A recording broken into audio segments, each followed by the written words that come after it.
ndabivuga ati kutiga biragatsindwa kweli kabisa barangije babigarukana ngaha iwacu ariko iyo uravye ibyo barimwo byose ngaha wogira ngo bariko batamba ndomboro ya soro n'abantu gusa bashumva induru gusa ariko ntibakeneye kumva ivyigwa ikibazo kiri mu mutwe ni mu bwonko kabisa ikibazo kiri mu mutwe ikibazo ariko umwarimu yavuye ngaha yari yagihejeje neza rero ko batumvise iyo umwana atumvise mu ishuri baramudubuza reka bahamagare Idirisa kugira ngo azabadubuze ahure ukuri watumye intumwa y'Imana Muhammad Saka 20 bana kubadungura nambo definitive.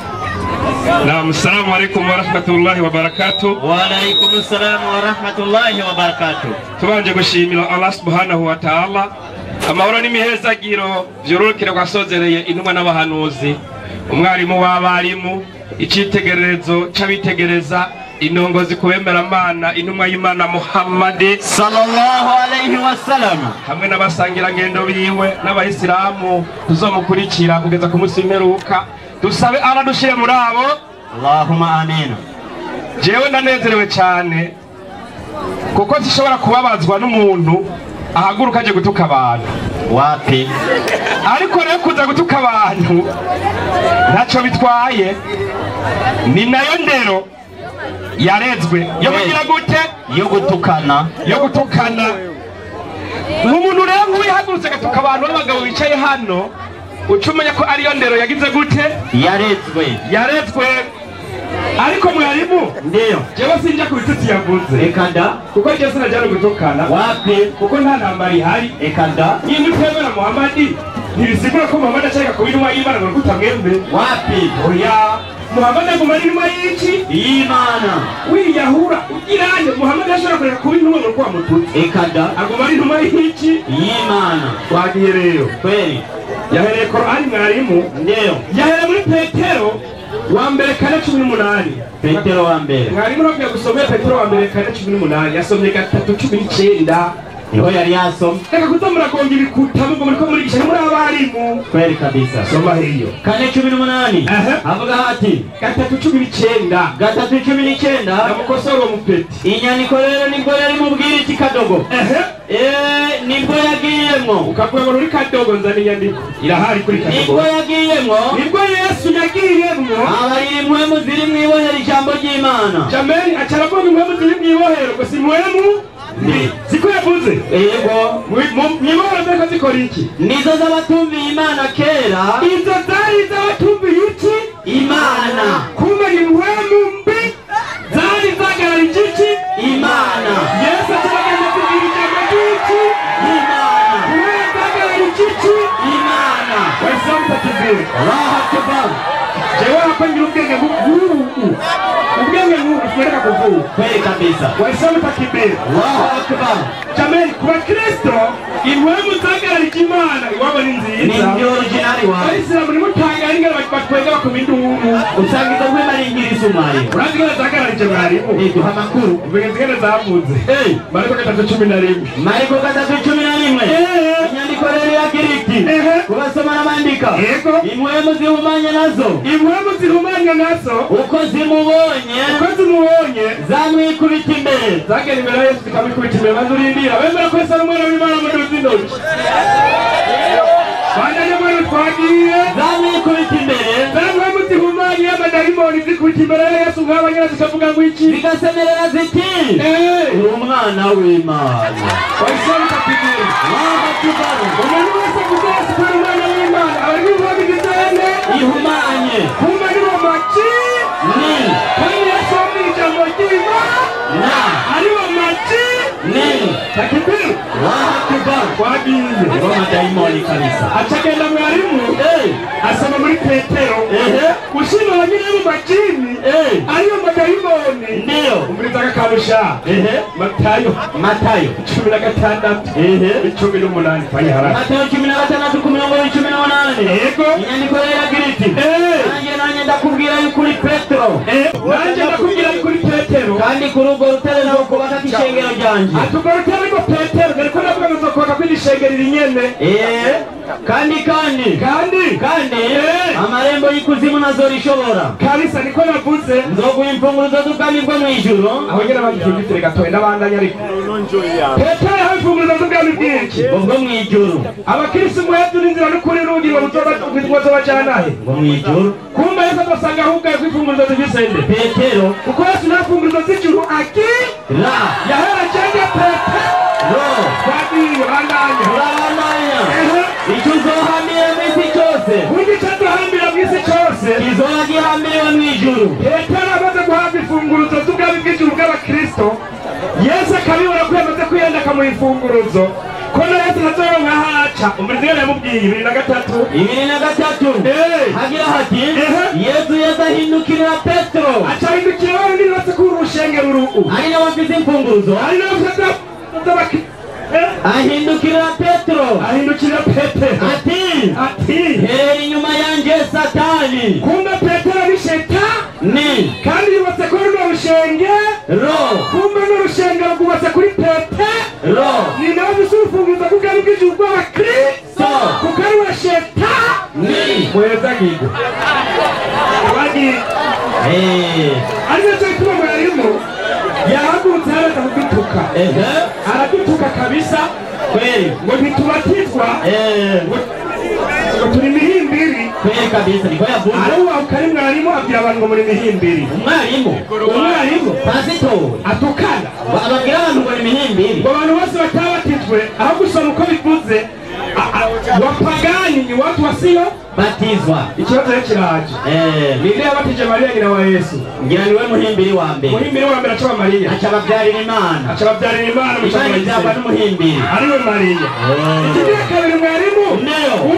ubundi muhimbiri akomeye atabatijwe ni Yohana umubatizi yabatije Yesu umuhimbiri yabatije nde Yesu uheza giko akiri mugihe acaratara mwarimu aradutuka amaze kudutuka abantu nk'abo batukana Bibiliya ishobora kuba icyicaro kimeze gute abikorera ivambere 6:9 inyandiko igira iti nimuzi yuko bagabitanya abantu nk'abo bagabitanya kurya mugabo batazora ku bwami bw'Imana abantu nk'abo bazora ku bwami bw'Imana nimuzimire bantu mwese nimuzimire abashakanye aba cyangwa basenga ibigirwamana babandi basenga Imana zitatu bamwe basenga Imana zitatu bamwe basenga Imana zitatu zifatanye abanyene canke abagabo bendwa abagabo nk'abanyene muramubona ngurya canke abagabo bendana nk'uyo nyene canke ibisuma nk'uyu canke abifuza nk'uyu nyene canke imborerwa canke abatukana n'abanyene nabo basa mwabumvise n'abanyene bumvise ibyo bakora abanyene rero mwarimu baca bakurondera Bibiliya bagaca baninyandika ibemerera gukora ibyo si wewe gusambana reka mwarimu yazanye akana hano k'akazingo ndabona umwana muzi w'uruzingo w'umukirisi muzanire hano yakujijwe n'ibijumbu atazi n'icitwa umusozi icarico nibagarukane rwa ruzingo rurihe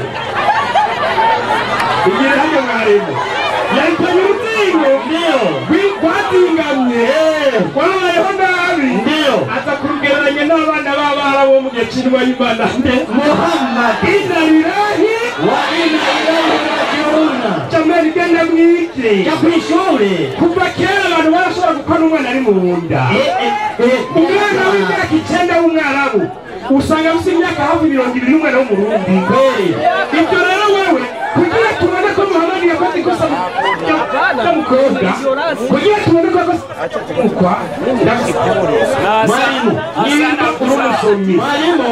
abo ntibaciye no kw'ishuri nyamutegera akazoza yakwereye indiye abasabarundi ntibaciye kw'ishuri niyo yakeneye umbwire kugira ikosa ribeho haba hari itegeko yakeneye kubwa Bibiliya by'ukuri Bibiliya igitabo cy'Imana turetse amategeko y'igihugu yo kwiyumvira ngo rufatire ku myaka ibiri kubwa Bibiliya umuntu arongora afise imyaka ingahe akarongorwa afise imyaka ingahe kubwa Bibiliya uduha umurongo nimba uri umusomyi kandi Muhammad ntiyari umurundi kandi ntiyari umurundi muzana amategeko y'uburundi kandi ntiyari amategeko umurundi y'uburundi ari Muhammad ekada uko bimeze uko no kutiga gusa nimba ari byo nagufitiye uvuge turihe ariko abagabo rero kubera ibyo bamenyereye ndiyo byaba bindi nyine by'ubusambanyi abacamanza 220 abacamanza 220 hibe hiyo inyandiko iragira iti nuko babarira ababenyamini bati abanyana bacabwira ngo ababenyamini bati nimugende mujyame mu bizabibu murereke mugenda mwabahungu mwese muhagaze hano yari Bibiliya mugenda mujyame hajya inyuma muri maze bajyame mu ikanivo maze abakobwa b'ishiro nibasokoroka bajya kubyina muce n'abakobwa bo ngaha mu bukirasazi nibasokoroka bajya kubyina bo ngaha mu rushenge bagiye kubyina muce musokoroka bo mubunde mu ikanivo umwe wese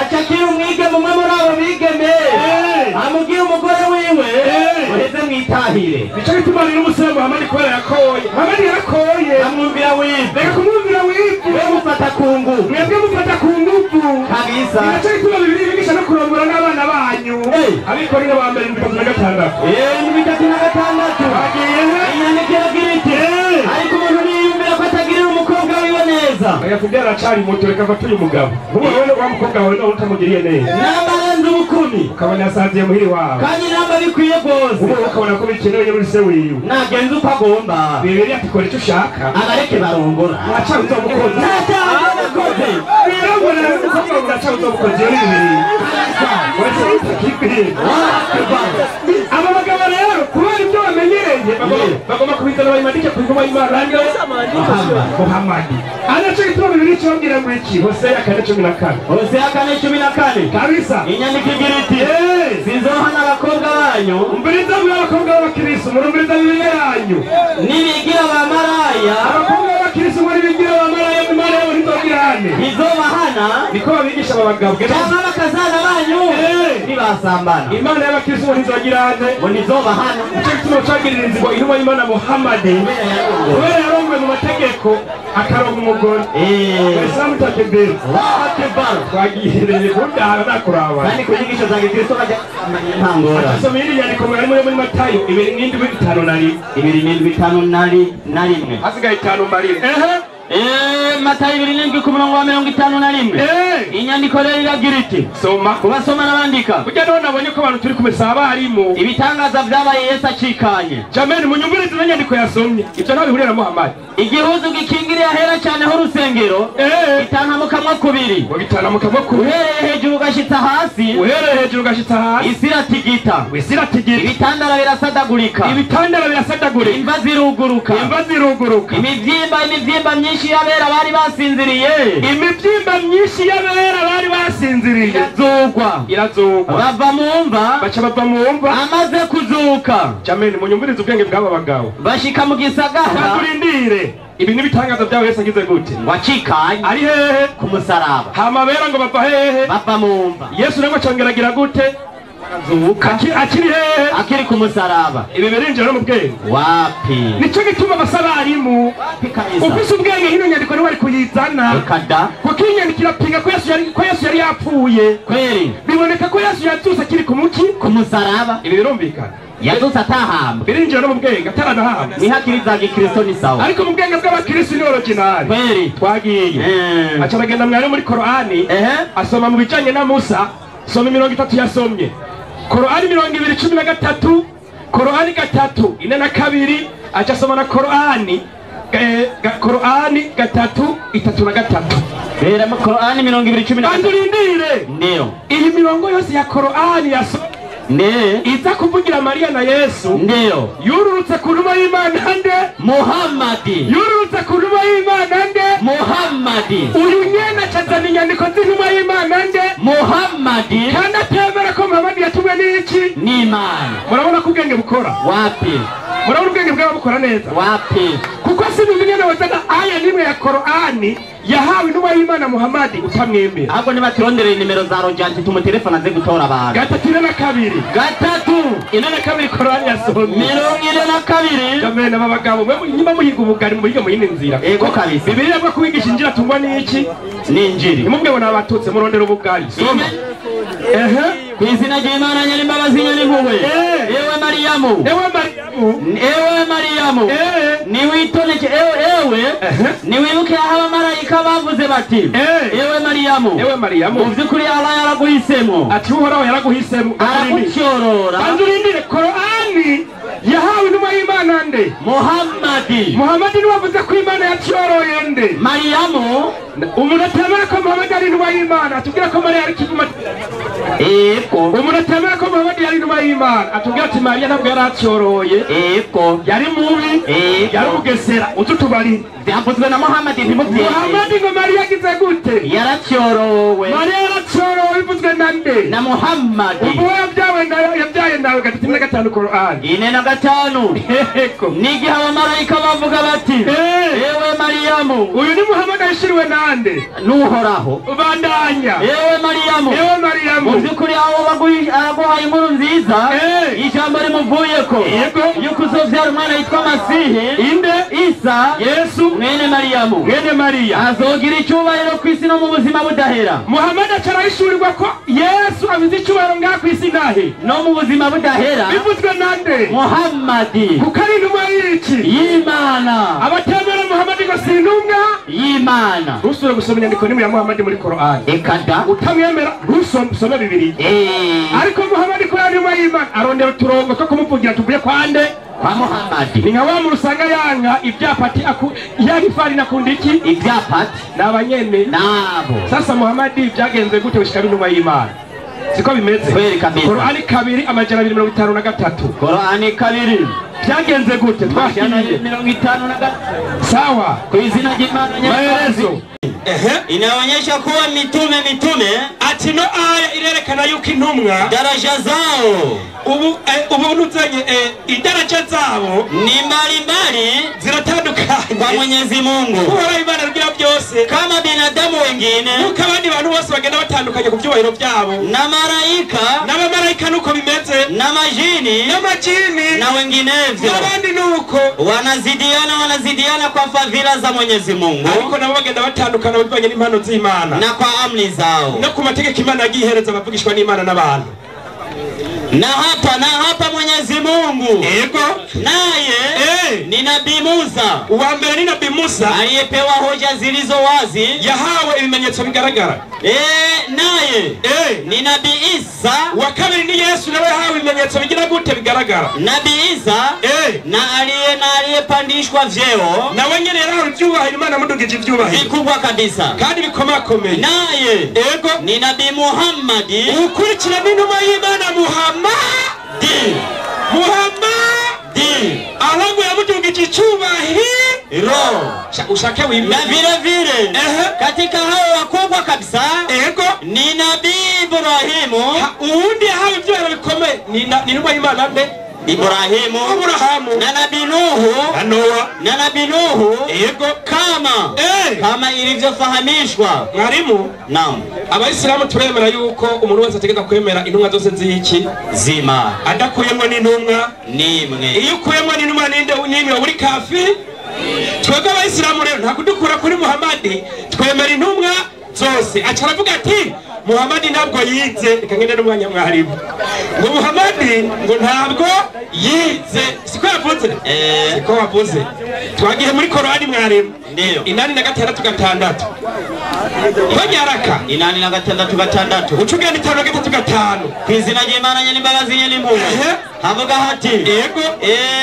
yaremwe mu mazi 8:6 8:6 kwizina ry'Imana nyirimbabazi nyirimpuhwe inani n'indwi agira hati kiretse Allah tuzokwigisha tugusomera Korani yari Muhammadi igihe yahabwa ubutumwa yarazi gusoma no kugira gote no kwandika kandi nta n'umuprofeseri yashobora kwigisha intumwa y'iki y'Imana kuko agiye kuba intumwa y'Imana byari kuboneka yuko ibyo ariko arigisha yabyigishijwe nande n'abantu ni nacyo gituma na Yesu atigeze yigishwa n'umuntu n'umwe Imana ikirabwira Muhammadi ati we Muhammadi tuzokwigisha soma hiyo tuzogusomera Korani kandi ntuzoyibagira profeseri wa Muhammadi yarinde no twagiye 5:3 Inasema gatanu Qur'ani soma gatanu amemfundisha malaika uwigishije Muhammadi ni umumarayika nde mwenye nguvu sana, ni umumarayika Gabriel mwenye uweza naye huyu Jibril. Shani wiyawe Gabriel no yigishije Muhammadi. Professor wa Muhammadi ni inde Jibril. Pinga Professor ni Jibril ni Jibril ni wigishije nte Muhammadi. Uko inuma y'Imana ishobora kwigishwa n'umuntu nomwe nuko bimeze kabisa. Acarabaza ati ni hehe Imana yacaguye inuma y'Imana Muhammadi. Aka kantu zogene nakavuze mu gisagara c'Imaka abantu basenga igigwamana. Bamaze gusenga igigwamana Muhammad akababazwa na igigwamana abantu basenga. Bimaze kumubaza Muhammadi akama yiherereye akwepa abantu basenga bya bigigwamana yingira muri akaja kwihera muri Jabal Hira. Amaze ko muri Jabal Hira niho Gabriel yaje akamwishurira igitabo cyane cya Qur'ani amubwira ati soma kwitegeko ry'umuremyi wawe. Uyu ni muri Gabriel aje kwande kwa Muhammadi. Igitumu ndashobora kuvuga ngo cagura Imana abikoraho kushaka wapi kuko gucagura mu bintu bigaragara bingahe bibiri canke bitatu. Ico gihe Muhammadi yari umuntu umwe wenyene mwiza mu gisagara c'Imaka. Ni naco gitumu ndashobora ngo twagucaguye ucagura mu bintu bihari.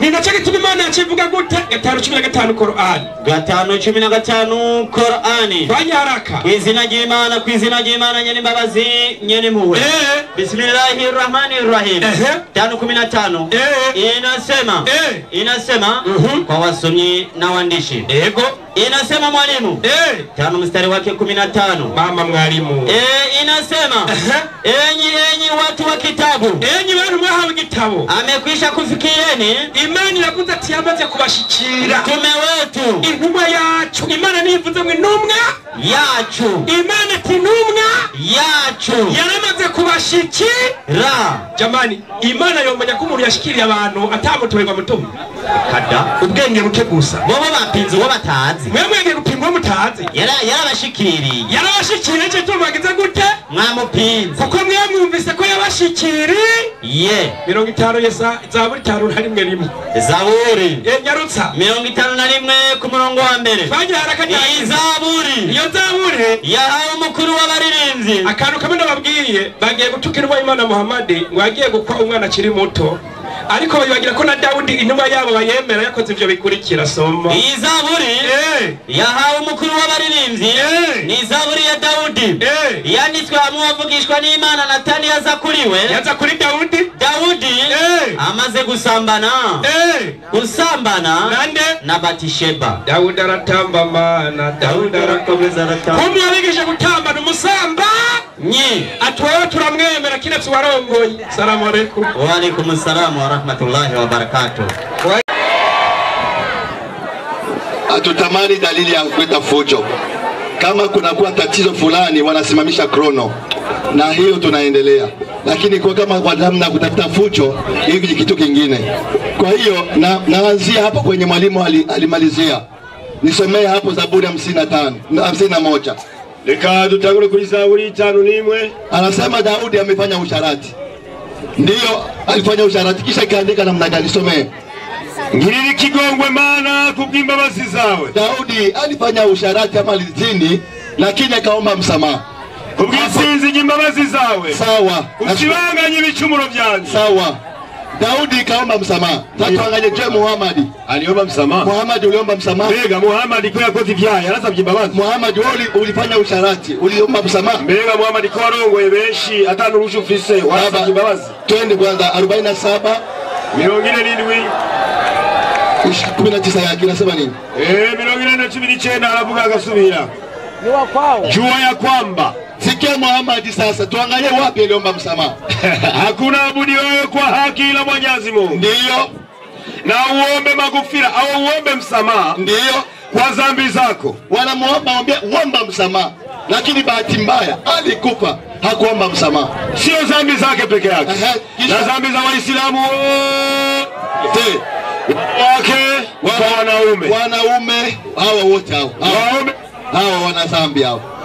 Na wanawake na mama na waheshimu lakini mna dhambi.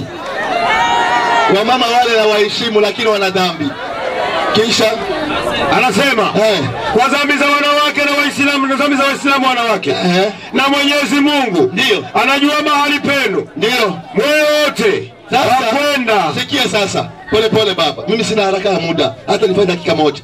Anasema hivi na Mwenyezi Mungu anajua mahali penu. Imana ilazi. Ahantu muzoja. Sasa wataenda wapi? None muzoja 1971. 1921. Waislamu ndio walifanya dhambi, wataenda wapi? Mbega wako tibya Qur'ani bako bazoja. Sema hapo baba. 71. 1971 ndio. 1971. Kwa Kiswahili cha Kongo. Ndio nasema nini? Wala hakuna yoyote. Ndio. Katika nyinyi. Ndio. Ila ni watu wenye kuifikia hiyo jehanamu. Wasikia? Nyinyi Waislamu hakuna yeyote katika nyinyi bali ni kufikia hiyo jehanamu. Twende. Anasema ndio. Ni jambo. Ndio. Ni jambo. Ndio. Limekwisha wajibu wa Mola wako. Kisha umia. Sasa hapo ni sheria Mungu ashatoa ya kuwa Muislamu wote wataenda wapi? Jehanamu. Sasa nikamate Qur'ani Kirundi. Ndio. Nisomee hiyo pole pole. Usikie sasa. Waislamu washashindwa kutuonesha wapi kachaguliwa. Wanaenda huko, wanaenda kule. Sisi tunaomba mwenyekiti, ikishindikana basi wapatie mwanzo mpaka mwisho. Wapatupatie wapi Muhammad kachaguliwa. Sasa tusikilize. Mnasema watu walifanya usharati. Daudi kafanya usharati. Baba nisomee 33 aya yake 50. Qur'ani Kirundi. 33 aya yake 50. Uliza nini numa? Haleluya. Bwana Yesu asifiwe. Amen. Achana na hao wanatafuta kuvuruga tu. Msikie ukweli, mjue hao Waislamu waokoke, waje kwa Yesu. Soma Qur'ani Kirundi baba. Muumbilize abantu muringa. Msikie sasa. Ewe ntumwa. Twakuziruriye. Pole pole sikia, wane pole pole baba. Twakuziruriye. Abafasoni bawe. Ndio. Abo wahaye inkwano zabo. N'abajakazi n'abajazi bawe barose mu buryo bubereye wahawe na ara ndio nabige babasoa anapewa bafanye nini abigeme abarongore ndio n'abakobwa banyogosenge afanye nini achape abarongore achape n'abakobwa banyokorome chapa ewe Muhammad rongora n'abakobwa banyokwanyu chapa bimukanye nawe chapa rongora n'umugore yemera yishingiye hapo wemera ya Kiswahili anasema Muislamu mwanamume n'abagore b'Islamu bose akikuja kwa Muhammad aje kwa Muhammad afanye nini? Unawe na murongore. Sasa kuna Waislamu wanawaume zao. Haya Waislamu ngaba biza abagabo babo. Sasa wewe pali Muislamu. Wewe ubisumugwe umugabo gawe. Ana mume. Abisumugabo. Lakini akienda kwa Muhammad. Unabagiye kwa Muhammad. Muhammad anaruhusa. Muhammad anayemerewe kumurongora. Anakatara huyu. Hiyo ni numa numa rero. Haleluya. Imani tuwabarire. Na ndio maana nawaambia ndugu zetu hao wanapotea. Baba, rudia hiyo aya mkiswahili. Nisome Kiswahili. Na Mfransa taisoma. Na Mfransa waelewe. Wanashindwa kusikia Kirundi cha kwao. Twende Kiswahili. 33:50. Wewe watu wote na mwanamke wote wa Kiislamu akienda kwa mtume aya mtume anapiga chapa. Sasa kisha mnasema Daudi aliomba msamaha Bwana, lakini akakuwa mtoto wa shangazi yake, akakuwa mtoto wa mamake mdogo. Na mtoto wa mamako mdogo si ndugu yako wewe. Wewe si mtoto wako na ndugu yako. Mtoto wa mamako mdogo si ndugu yako. Yata Muhammad nabii. Tumekuhalalishia. Sikia. Wake wako uliowapa mahali yao wenye alioa kwa mali na wanawake uliowatambalai kwa mikono wako wa kulia, kama vile wale watumishi wote wanatumika wayaya wenye wanakutuzia tamani wote Muhammad anaruhusa kupiga kamati. Na tumekuhalalishia mabinti wa ami zako. Usikie huko. Na mabinti wa wajomba zako, mabinti wa wajomba yako, na mabinti wa dada za mama yako, mabinti wa dada mama yako, waliohama pamoja nawe. Sikia huko Muhammad. Na tumekuhalalishia kisha kila mwanamke Muislamu, kila mwanamke, kila hapana kuacha hata umoja, kila mwanamke mwenye kuna bwana yake akiuta kwa mtume chukua. endelea baba. Akijitoa mwenyewe bure. Rudia hapo, rudia hapo. Akijitoa mwenyewe bure. Kila nani? Tumekuhalalishia kila mwanamke Muislamu. Simama hapo, simama hapo. Mwanamke ni binti, ni mama. Ni mama.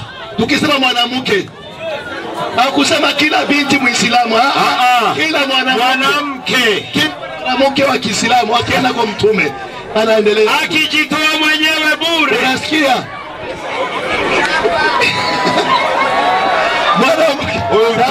Huyu ni mtume huyu, lakini huyu kweli, huyu ni mtume. Sasa haleluya wa Kristo, amina. Mwenye atataka uwe Muislamu hakuna shida, aingie huko, aende tu, lakini ajue anaenda motoni. Wewe fuata utafuata. Kama utafuata kofia, kama utafuata mtandio, kama utafuata wali, kama utafuata pilau, lakini ujue kama haleluya wa Kristo. Ule mtandio ni 2000 francs. Ile mtandio. Ile mtandio ni 200. Ndio ngene muri kile no mukweli 2000. Sasa nakwambia huyu sio mtume huyu. Wapi kachaguliwa? Wasaji murongo mwe gusa. Atora lijwe. Wapi? Ni batweri. 5-2. Gatanu kabiri. Qur'ani. Kigabane chimeza. Isome Kirundi ya Kiswahili. Yes. Ya Kiswahili ya Kiswahili ba. 5-2 inasema nini? Gatanu kabiri kubandika haravuga agasubira. Kila mwanamke wa Kiislamu uende kwa Muhammad. Pitia. Sasa wewe utaenda wapi? Baba, twende kwenye ufafanuzi wake mara moja. Inasema ufafanuzi ya mwisho, tabiri ya mwisho.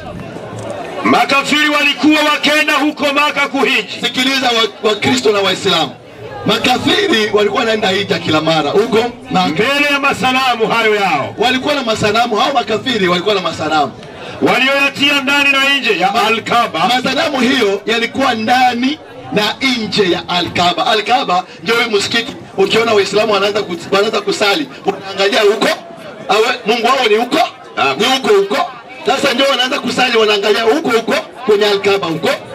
Kisha mpaka katika mwaka wa 9 wa Al-Hijja, bado mwaka mmoja mtume atakufa. Baada ya mwaka mmoja mtume atakufa, ndipo waliziwilia kuja hija. Ndio hao wakafiri wakawastope kuja kuhiji, wakawasimamisha kwenda kuhiji, hija ya ukafiri. Wakasimamisha hapo. Kisha sasa sema ndipo walisimamisha kuja kuhiji ya ukafiri. Sasa niwaambie kitu kimoja. Makafiri abapagani walikuwa wanaenda kukira mara Maka, bagenda gusenga masanamu yao, gusenga no kuna muri bigirwamana. Baada mwaka moja, inyuma y'umwaka umwe, Muhammad akufe. Muhammad kugira ngo apfe, waliwazuia makafiri, bo bahagaritse abantu kuja gusenga. Sasa natamani kuambia kitu kimoja. Ngoma naubwira ikintu kimwe.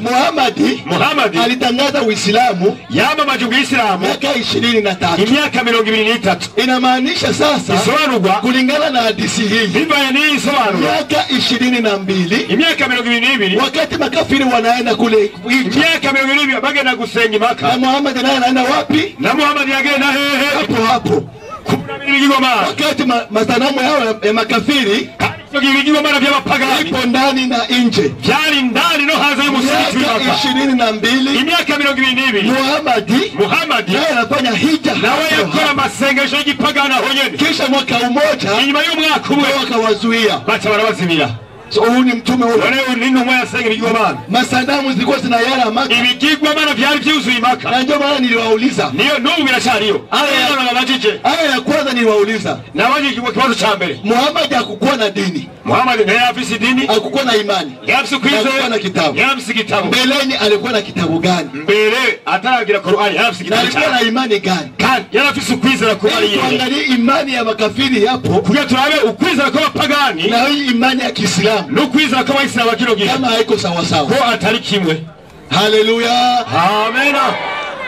Makafiri zamani walikuwa wanaenda hija, abapagani bagenda gusenga, wanaenda kuomba hiyo mizimu yao, baada kuna mizimu ya Muhammad naye akaenda hivyo, na Muhammad naye akagenda yonyene, naye anaomba hiyo na wakasenga hiyo bigirwamana ni mizimu. Huyu ni mtumwa Mwenyezi Mungu, ni mtumwa imani, huyu ni mtumwa Mwenyezi Mungu, mtumwa yao aliko. Haleluya, huyu si mtumwa Mwenyezi Mungu, ili si mtumwa imani. Baba, tunaenda hapo, twende 6:41. gatandatu 41. Twende achana nayo, kamata asili ya majini. Asili ya majini. Waelewe vizuri na atayarisha na wakeze mitume. Kamata na ulimwengu wa majini. Hizo viwili kamata hapo. Anza asili. Asili ya majini. Ukurasa wa 25. Ukurasa wa 25. Namna ya kufikia shetani. Usikia kisha Muhammad alikuja kufundisha watu namna gani kumfikia shetani. Baba tafsiri. Ndio. Muhammad alikuwa kufundisha watu namna ya kumfikia shetani. Namna ya kumfikia shetani.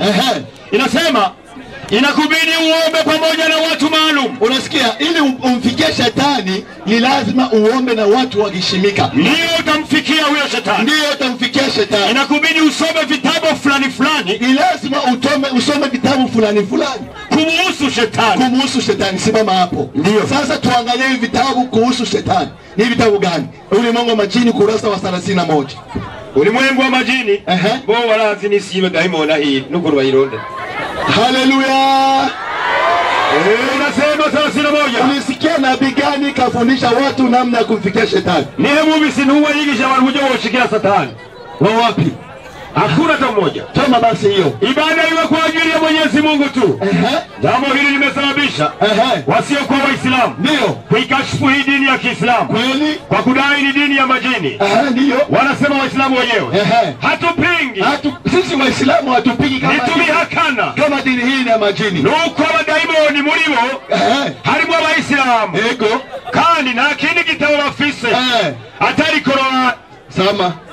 Na nini numa fise atari Muhammad. Sasa sikiliza sasa. Umbiza leo. Tulisikia kwa asili ya majini, tumvise mukamere kama daimoni. Ili umfikie shetani. Ugire ushigire satani. Lazima usome vitabu vya shetani. Ngoma kusoma ibitabo biraba satani. Na kitabu hiki kinatuambia, hiki kitabu kinatubwiye majini abadaimoni hawana kitabu. Na kile kitabu bafise ila Qur'an. Atari Qur'an. Inamaanisha bisobanurwa ili umfikie shetani. Ugire ushigire satani. Usome nini?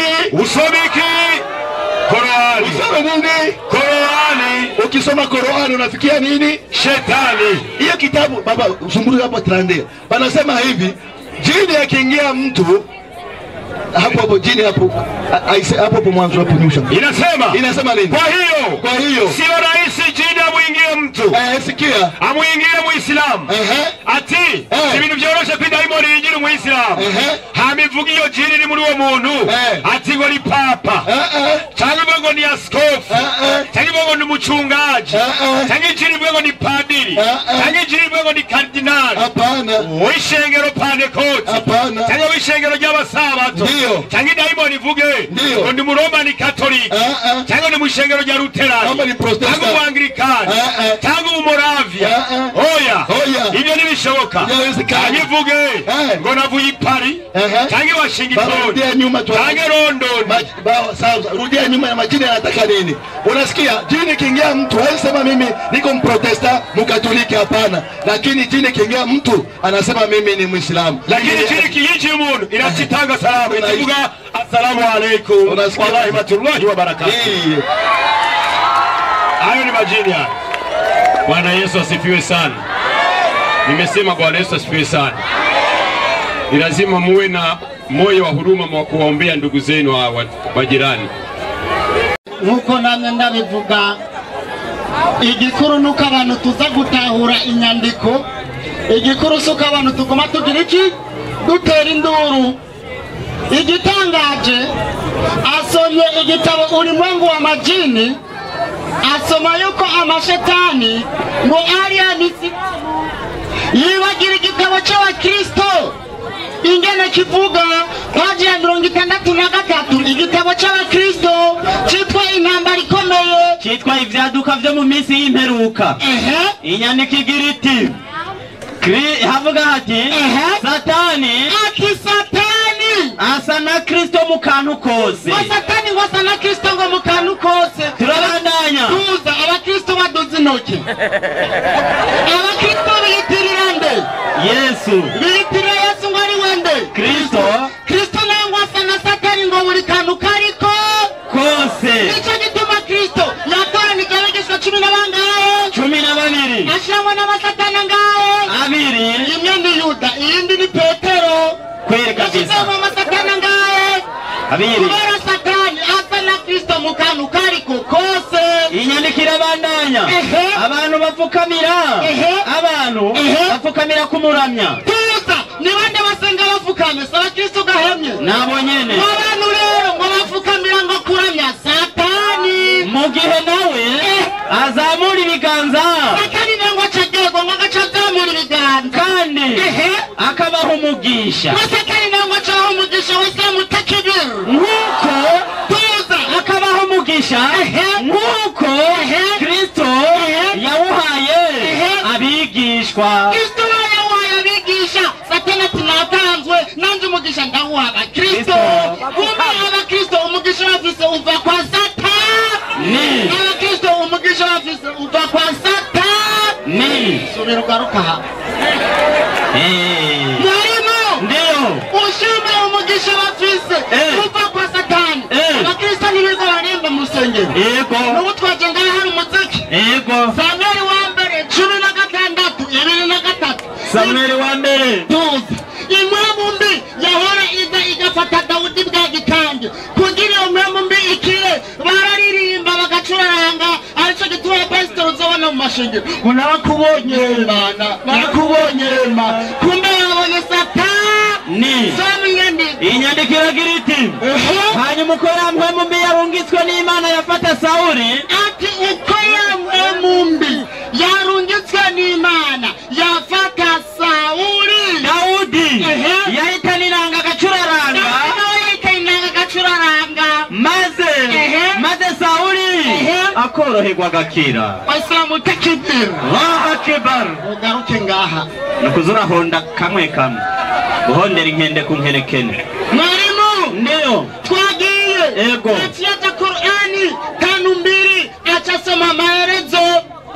Icyanangaje numvise ngo n'abakafiri baja guhija Imaka, sinumvise ngo n'abayisilamu ngo bagendayo hanyuma ngo bakuramira ngo ibigirwamana. Bara abakafiri so n'inyandiko inasema ndakubwira ivyo bigirwamana vyari vyavuye uwabizanye hari no mu mwaka inasema makafiri walikuwa wakienda huko Maka. Ati abakafiri bahora bagenda Imaka kuhiji mbele ya masanamu yao hayo. Ati guhija imbere ya masanamu yao ayo tuza. Walioyatia ndani na nje. Tuza. Ayo masanamu yao yari yazanwe na nde. Yari yazanwe n'uwita Ruhya.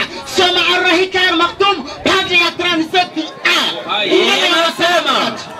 Inasema ayo masanamu Ruhya yagiye Ishamu. Agiye Ishamu asanga basenga ibigirwamana. Aravuga tuti ni kiza uki ivyo bishushanyo nobizana nkabizana mu musigiti w'Imaka. Muri ico gihe inuma y'Imana Muhammad sallallahu alaihi wasallam yari yamaze guhunga Imaka aja i Madina. Ndaza ukwereka mbe Muhammad avuye i Madina aje kubohoza Maka. Cyagenze gute? Soma inasema Amr bin Ruwai kiongozi wa Huza aliyekuwa anafahamika. Wasomye kuli B. Soma inasema baadaye Ruhai alisafiri na kwenda Shamu huko. Akawakuta watu bado wanaabudu masanamu. Akaona kuwa jambo hilo ni zuri sana. Arabona kicho kintu ni ciza cyane. Na alidhania kuwa ni kweli. Hanyuma yibaza yuko ari ukuri. Kwa sababu Shamu ni mahali pa mtume. Ati Palestina muri ico gihe hari kibanza atantumwa zari zihari. Na vitabu bari bafise muri ico gihe. Akarejea Maka. Akiwa na sanamu lilitwalo Hubali. Aje Imaka yazanye igisanamu cyambere cyitwa Al-Hubal. Nicabanje gushira mu musigiti w'Imaka. Ico gihe inuma y'Imana Muhammad sallallahu alaihi wasallam yari yaramaze guhungira i Madina. Hanyuma niwe inuma y'Imana Muhammad amaze kuza kubohoza Imaka. Umviriza ingene byagenze banzisome be kwanza. Mbere kwanza ingene yabohoje Imaka. Inasema miongoni mwa masanamu yao ya zamani. Ati muri ayo masanamu ya zamani sana ni Manata. Hariho igitwa Manata. Arata lililokuwa mahali paitwapo Al-Mshara ufukweni mwa bahari nyekundu karibu na Hudaidi. Jingine likiitwa Alata ilindi gitwa Rata ayama sanamu atatu makuru uwa Amr bin Ruhiya yazanye imaka ikinuma Imana Muhammad sallallahu alaihi wasallam yari imadina inuma Imana aje kubohoza imaka niyo Allah subhanahu wa ta'ala yamurukiza ikigabane cyitiriwe surati an-Nasr iza ja'a nasrullahi wal fath. Soma hiyo. Jingine inaitwa Uza. Tunaendelea. Mjumbe wa Mwenyezi Mungu Subhanahu wa Ta'ala. Soma ikigabane kwanza inuma Imana Muhammad sallallahu alaihi wasallam yaciye yurukizwa igihe aje kubohoza maka surati an-Nasr iza ja'a nasrullahi wal fath. Atumuzukuri o Muhammad twaguhaye intsinzi ikomakomeye.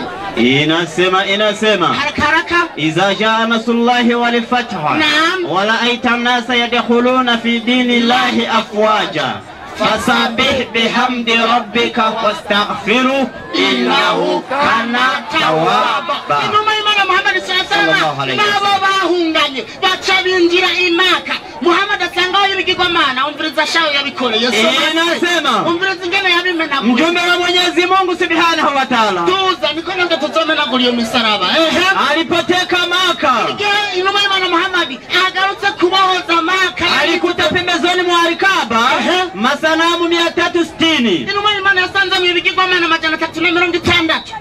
Akawa akipita akiyachoma kwa fimbo yake. Inuma Imana Muhammad atangura kubimenagura nkuko tuzomenagura ivyo bisaba na kuangusha yote. Hanyuma Inuma Imana yose atategeka yose kisha akaamrisha yatolewe nje ya msikiti. Inuma Imana yaciye ategeka ivyo bisanamu byose bikugwe indani mu musigiti na kuchomwa moto. Hanyuma nakubiturira niki n'umuriro. Maka ikisubira kuba nyeranda. Maka imaze gusubira kuba nyeranda niyo inuma y'Imana Muhammad sallallahu alaihi wasallam Imana hanyuma baramuhamba. Natwe abayisilamu tuzogira iki tuzomusanga kubera iki tumwemera. Abakristo ko batamwemera bakemera ko Yesu yaduze adapfuye ntibazomusange Muhammad batuje badapfuye.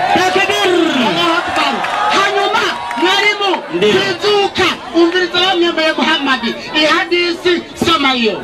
Inasema watakusanyika ati bazokorana la utungeombewa kwa Allah ati yabadusabiye kwa Allah bazomukurikira Adamu bazagenda kwa Adamu bacha bavuga bati wewe ndiwe sekuru w'abantu ati wewe niwe Allah yakuremye n'intoki ziwe acha stegeka abamarayika bakubamire na akwigisha amazina y'ibintu byose dusabire kwa Allah kugira ngo tubabarire azovuga ati nimugende kwa Nowa kwa Nowa niwe ntumwa y'Imana ari yatumwe n'Imana ubwa mbere kwisi. Adamu azovuga ati sinabyo nshoboye genda kwa Nowa bazoja kwa Nowa Nowa abwira ati je ntavyo nshoboye Nowa avuga ati je ntavyo nshoboye acha yibuka amakosa yakoze igihe asaba igisabisho atabumenya afise tuza mwarimu acha babwira ati je kwa Aburahamu tuza gatoyi Nowa azobwira ati genda kwa Aburahamu ati ntavyo nshoboye Aburahamu amaze kuvuga ati ntavyo nshoboye genda kwa Musa avuga ati ntavyo nshoboye Musa avuga ati genda kwa Yesu nendeni kwa Isa ati nendeni kwa Isa kwani ni mmoja wa Allah na mtume wake na neno la Allah na roho yake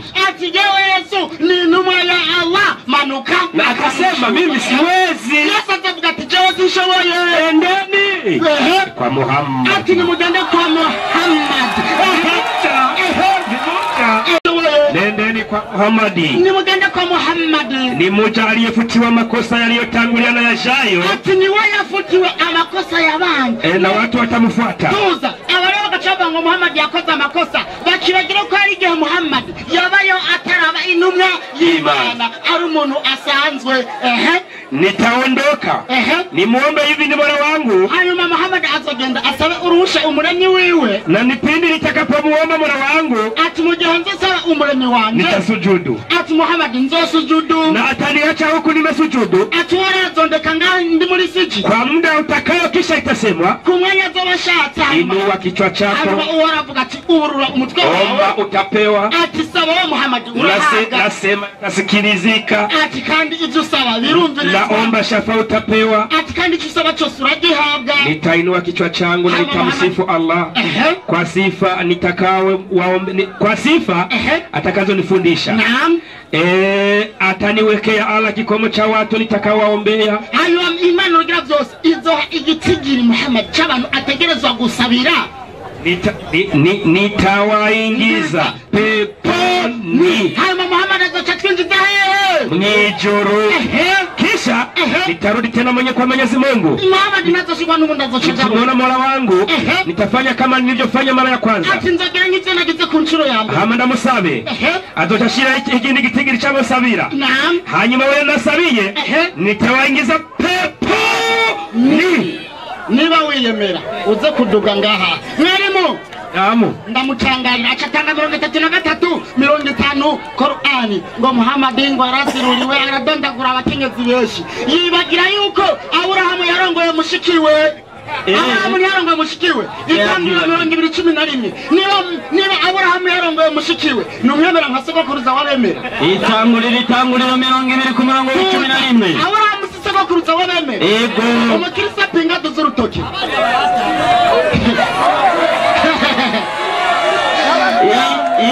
inyandikira gereti Aburahamu aramwishura ati nuko nibwiye rwose yuko atagutinya Imana kuriho ino ntikandi bazonyica bampora umugore wanje kandi kuko ni mushika je.